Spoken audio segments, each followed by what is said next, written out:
सुना तुमने? सुन लिया। एफसन और मानूर आयशा मैडम को आमिर से छुपाकर ओटी में ले गई। हाँ सुना मैंने। और वो भी उनकी बेटी बादे के साथ एक ही वक्त में। ये तो सरासर स्कैंडल है। हाँ मैं तो सोच रहा हूँ आमिर को पहले कौन बताएगा। जाहिर है कोई भी हिम्मत नहीं करेगा।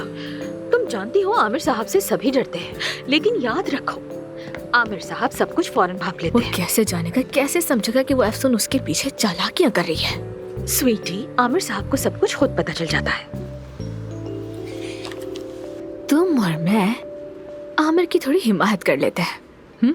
इस तरह इन दोनों को चलता कर देंगे। ऐसा हो सकता है। आमिर एफसन को बहुत अच्छे से ट्रीट करता है। उसकी हकीकत तो देख ही नहीं रहा वो। मुमकिन है।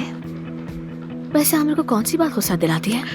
झूठ, बेवफाई, नाकामी और सबसे बढ़कर उसके एतमाद को कोई ठेस पहुंचाए तब। और इसी वजह से उसकी जिंदगी में कोई औरत नहीं है ताकि वो अपने काम पर पूरी तवज्जो दे सके। और वैसे भी देखो कितना खूबरू है, अनमैरिड है, एक कामयाब डॉक्टर भी है। हमेशा मरीजों की लाइन लगी रहती है।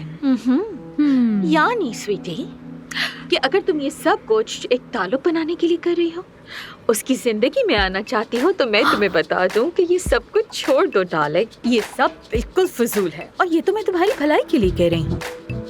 आमिर सिर्फ मेरा अच्छा दोस्त है और उसे लेकर कोई दूसरा इरादा नहीं। सही कहा। अच्छा तो मैं अब चलती हूँ।